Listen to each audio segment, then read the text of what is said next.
अस्सलामुअलैकुम, M Usman info online की एक और वीडियो के साथ हाजिर हूँ।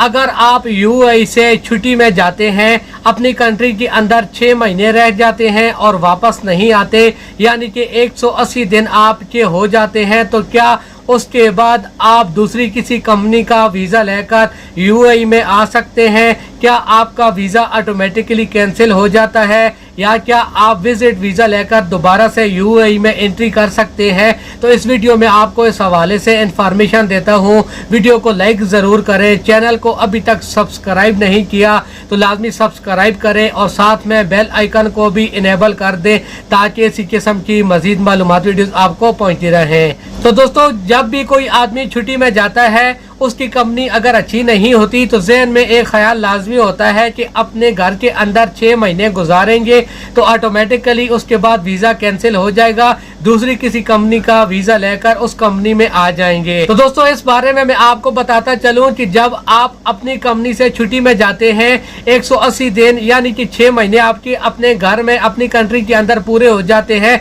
तो उसके बाद आप बेशक वापस तो नहीं आ सकते, लेकिन आपकी इमिग्रेशन कुछ अरसा के बाद ऑटोमेटिकली कैंसिल हो जाती है। लेबर कैंसिलेशन आपकी फिर भी नहीं होती। कुछ कंपनीज ऐसी होती हैं जो कि आपके आने की जब उनको उम्मीद ख़त्म हो जाती है, उसके बाद आपके लेबर कैंसिलेशन भी करवा देते हैं, लेकिन ज़्यादातर जो बड़ी कंपनीज हैं उनमें इस बात की इतनी ज़्यादा वैल्यू नहीं होती कि उनके कौन से वर्कर्स वापस आए हैं छुट्टी से और कौन वर्कर अभी तक अपने कंट्री के अंदर मौजूद है, वो 6 महीने गुजरने के बावजूद भी नहीं आए। तो इसलिए ज़्यादातर लोगों का जब वो बड़ी कंपनी के अंदर काम कर रहे होते हैं तो 6 महीने पूरे होने के बाद वापस न आने की सूरत में भी जब उनकी लेबर कैंसिलेशन नहीं होती, वो किसी दूसरी कंपनी के एम्प्लॉयमेंट वीज़ा के लिए अप्लाई करते हैं तो उनका वीज़ा किसी न किसी वजह से वहाँ पर रिजेक्ट होता रहता है। लेकिन उसका मेन रीज़न यही होता है कि आपकी अभी तक लेबर कैंसिलेशन नहीं हुई। सबसे पहले तो ये है कि जब भी आप छुट्टी में जाएं, वापस आने का इरादा ना हो तो कंपनी को बोलकर अपनी लाजमी लेबर कैंसिलेशन करवा लिया करें।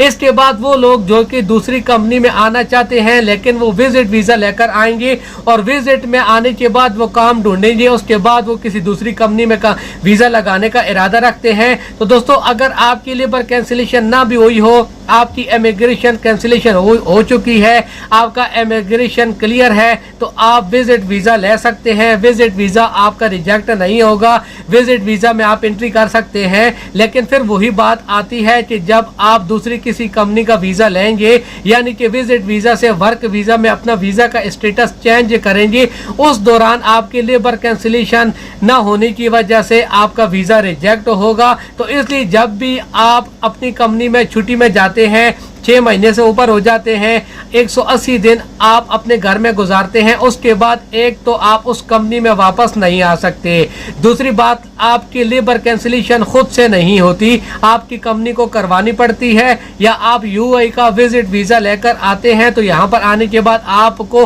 खुद से करवानी होगी या बीच में कोई एजेंट डालकर आपको उससे अपनी लेबर कैंसिलेशन करवानी होती है। तो इन बातों का आपने बहुत ज़्यादा ख्याल रखना है। बहुत ज़्यादा लोगों के साथ ये प्रॉब्लम पेश आ रही होती है, वीज़ा रिजेक्ट होता रहता है लेकिन उनको हकीकत में पता नहीं होता कि किस वजह से वीज़ा रिजेक्ट हो रहा होता है। तो इसलिए इन बातों का आपने बहुत ज़्यादा ख्याल करना है। उम्मीद है वीडियो आपको पसंद आई होगी। इसी किस्म की मज़ीद मालूमात वीडियोज़ के लिए मेरे चैनल के साथ जुड़े रहें। वीडियो देखने के लिए आप सब दोस्तों का बहुत बहुत शुक्रिया।